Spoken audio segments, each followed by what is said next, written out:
Господ дава, че и в дебитна карта вкарва. Невероятната история на едни 28 000 лева и двама бедняци забогатели по погрешка. А Чеха Птулова в директно обращение от село Константин към Банкя и Бойко Борисов. Уважаеми зрители, две от звездите на предаването Ничия зима се завръщат с гръм и трясък в нашето предаване. Ирена Чупакова и Петър Димов ще ви разкажат една умопомрачителна история. Как тия пари, за които стана дума, влизат в дебитната карта на един обездвижен циганин и оттам нататък следват неща, които са трудни за възприемане. Просто, но драмата е истинска и до край, тъй че пък, не знам, идваше ми да кажа забавата, но драмата наистина е невероятна. Гледайте за какво става дума. Какво да кажа ли, че? Казвай. Ще казвам. Бойко Борисов, искам да ми помогне, защото нямам аз никаква вина. Никаква вина нямам. Вината е в социалните, защото ми казаха, имате доста пари да теглите. Обаче не ми казаха колко пари доста имам да тегля. А те после ми викат, ами грешката е в нас. И пак за вечната голяма тема, парите на хората. Една история. Социално слабо семейство се превърна в едно от най-богатите в региона, след като неочаквано получи 28 000 лева от социалните. Причината – техническа грешка.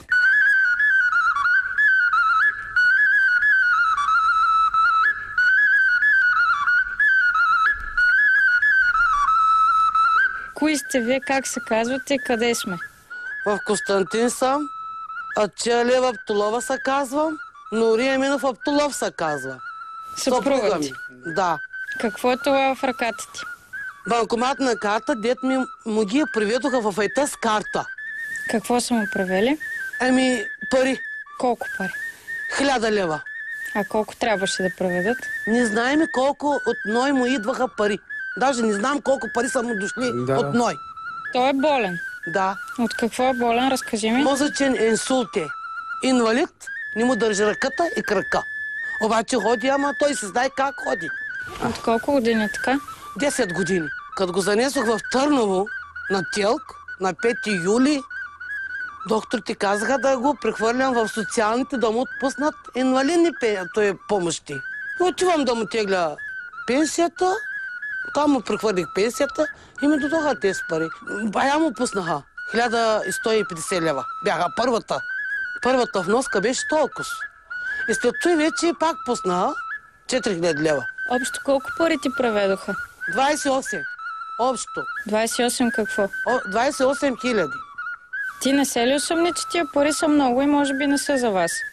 Не, не съм. Не ги мислим, че са неговите. И заради той и се мълчим. Колко изхарчихте от тези 28 хиляди? 6700 бяха. За какво ги изхарчихте? Ами, 2 врати сложихме, 1 прозорец и бурчовите се платихме. Ето с врата. Къде е вратата? Друго? Горе прозореца, обаче тези прозореца са от сина ми, той си ги направи. Аз неща да лъжа. Колко пари ти бяха дълговете? Колко имаше да връщаш? Бая бяха, я да знам колко бяха. Вересия в магазина имаш ли? Да, имам още, сега имам още да дам. Имаш още да даваш? Пак направих отново вересиите. Колко? Около 200 лева имам пак борчо.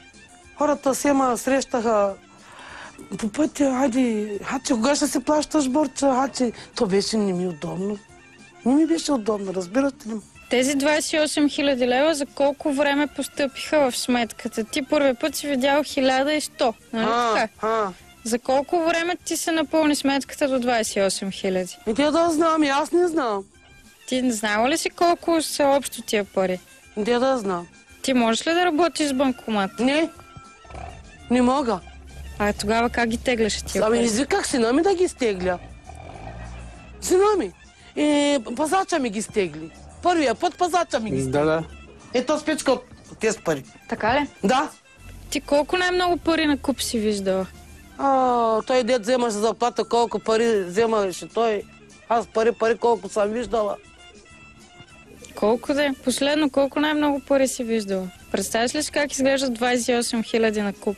28 не съм виждала, ама вземаше по 400, по 500 лева вземаше заплата.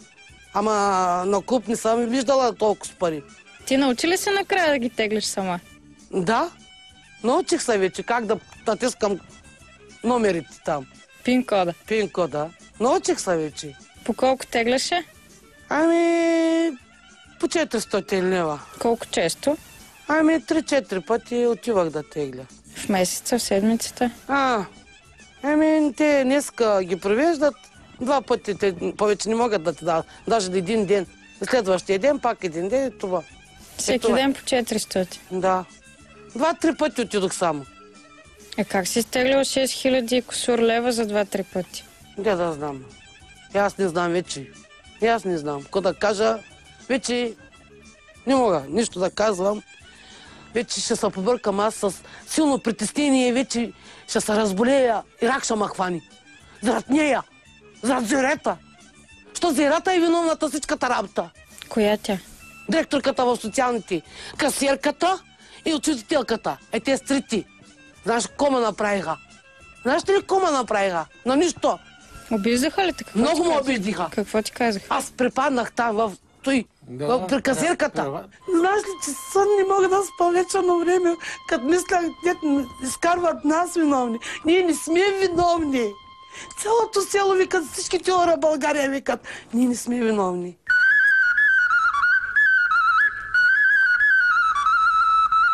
Ако не ви бяха хванали, какво щяхте да си купите? Щеш ли да имаш още от тия пари?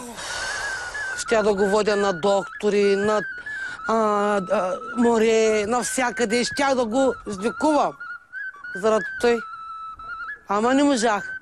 Щяхте ли да имате още от тия пари, ако не ви бяха хванали? Щях да му направя туалетната, банята, канала, всичко. Не ги държахме даже тези пари. Викам, нека да седат.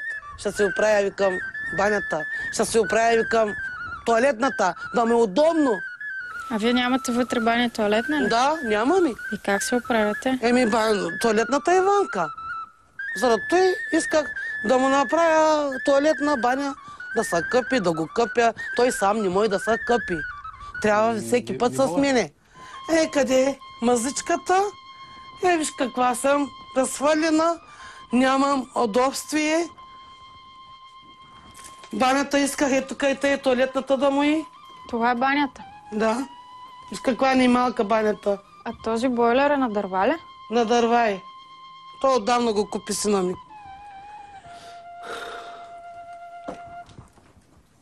И тук го къпеш? Да, тук. Иначе на корито го къпих. Значи разбирам, че за болести и за заеми сте ги дали тия пари. Да. А за нещо, пей така да си направите кефа, както се казва. Не. Никъде не сме ходили по заведение. Ядохме. Ето така вкъщи. Ето. Нищо не съм правила. Значи 2 врати, прозорец, печка и борчове. Да. Друго? Ядохме, пихме. Какво ядохте, какво пихте? Лимонада, хляб, салам, кайма. Те с работа сме вземали. Внуци имате ли?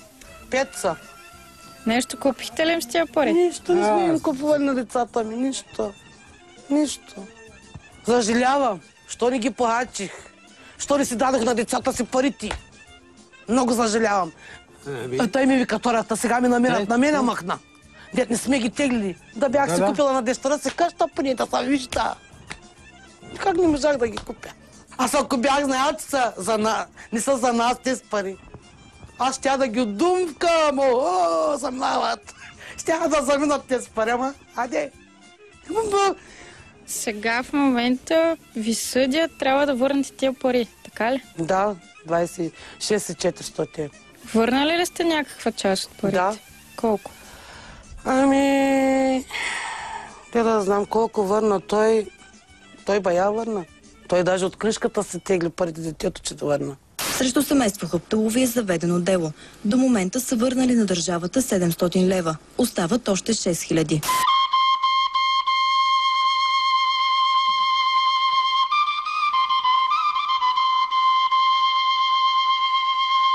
Как разбра, че нещо не е както трябва? Нередно. Теглим тези пари и се обаждаме на мой племенник в Варна с сина ми. И племенника ми вика: братчетча ми, дадеш ли някой лев? И той му казал: Не мога да ти дам ръчет някой лев, защото съм удържан 24 часа в полицията. Обажда се племенника им от Варна, на Румен, полицая от Константин дето, в Елена и му казва: той отивай да видиш що е работата. Тоест имате повече пари, той ви е натопил, така ли? Да. Да разбирам. Да. Защо ви е натопил? Да го знам, защото не му е дал сина ми пари да си плати кредитите. И не идва сега на дело. Защо не идва? Ами на кой се сърдите повече? На социалните или на вашия човек, който ви е наклеветил? Който е казал, че... На социалните. На тях се сърдя. Защото те сядат на стола, как не можаха да видят тези работи? Как? Като ги пишат, що не са гледали хубаво? Добре, на човека, който е направил тая грешка, какво му казвате вие на него? На кой човек? Този, който е сбъркал превода, който ви е изпратил повече. Той да си ги плаща, пари. не аз да ги плаща. Той да си ги плаща. А как се казва директорката на социалните? Зехра Халилова. Тоест тя първо казва, че те са виновни, а после в съда казва, че вие сте виновни. Така ли? Те вика. Социалните са. От социалните и грешката. И защо? В социалните пък после вика не сме. Изобщо не се яви В дело. На делото. Не се появи в дело. Защото има адвокат. Имаш ли вяра на съда? Не. Защото са вътрешни. Вътрешни са, тя ги оправи и нас не отвиниха. Защото имаме да връща. И съдиката ми каза, като не сте доволни, да връщаме пари, може да обжалваш делото. Ще обжалвате ли? Да. Ще го обжалвам и ще го гледаме в Търново. Не в Елена. В Елена всичките са връзки. Социалните и те са с връзки с работата. Значи могат бедния да го смачкат, а горния да го дигнат. Защо? Не може. Не може. Да не се правят много неинтересни. Аз искам, като съм бедна, мене да ме защитат, не тях. А те пък какво направиха? Тя ги защитават, нас изкарват виновни. Защо? Тя не имаше за нищо. Искам да я сподят от работа. Не я искам. Няма да върва в социалните. Няма крака ми да стъпва в социалните.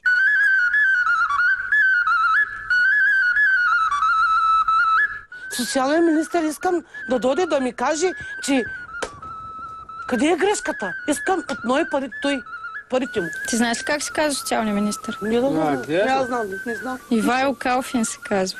Как? Калфин. Не го познавам, аз не го познавам. Не кажи му нещо, от него зависи. Той ли? Той е министър. Той ли? Да, на социалната политика. Искам да провери от ной къде му са парите. Грешката е тяхната, обаче, що вика пък сега? Аз като съм теглила банкомата, тя ма свалила като тегля банкомата парите. Що лъжи? Що? Да не лъжи! Аз чувство и просто, Господ имам отгоре си. Господа чува, всичко чува Господа. Мога да се кълна. Каква е тя? Всичко ще казвам нека да мъчи всичките хора тук в Константин. Защото тя е виновната. Тя вика, хванаха като тегли пари. Къде ме е хванала? Тя да тегли, тя ги стегли, тя ги стегли. Всичките пари тя ги стегли. Как така тя ги е стеглила? Ами че тя... Сточи му картата парите. Да, сточи. И къде са сега тия пари? Да ги знам къде са. Питай ги тя. Сточиха му ги парите от картата. Да. Социалните си ги прибраха обратно или лично някой си ги прибра? Не знам кой ги прибра. Не знам, Питай, да ги питат тя. Тя от ДПС-то. От ДПС-то, да. Тя играе и политически игра. Ще казвам откривално, няма да крия. Тя щом прави тъй. А вие защо не сте от ДПС? Кой? Вие. Не ще. Няма. Няма да съм от тях, бе. Няма. Защо да, нали? Те се грижат за турците в България. Много се грижат, много, да. Аз ще таковам на Бойко Борисов. На Бойко? Ние сме за ГЕРБ. Толкова. Аз за ГЕРБ съм. Да показвам шапката даже, за ГЕРБ съм. Да дойде Бойко Борисов тук да му каже аз всичките работи.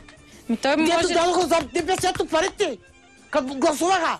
Дали са прави зерата? Дали са прави? На нас една стойка ли ни даде? Да. Всичките пари бяха тук на ДПС-то. На тях раздадоха 50 лева, по 30 лева. Дали са прави зерата? Къде са тези пари? Къде заминаха? ДПС са давали пари на хората, за да гласуват за тях, така ли? Да, гласи скупуваха. По колко лева? Не знам по колко дадоха. От 30. Ама на тебе са дали. На мен не. Не. На мен, защото само от ГЕРБ, заради той не ми дава. Разбрахте ли ма? Бойко Борисов, искам да ви кажа, къде са на ДПС-то парите? Къде са? Ние не сме гласували за тях, за вас сме. Само това ли искаш да му кажеш нещо? Какво да му кажа? Еми да ви помогне, да знам. Искам да ми помогнеш. Моля са, помогни ми. Мъжа ми е болен. Няма никаква работа, той не може да работи. Моля ви са, Бойко Борисов. Аз съм от вас. Да, аз съм от вас. От ГЕРБ съм. Шапка имам от вас. Да дойде дома? Ами аз винаги отворим вратата за него.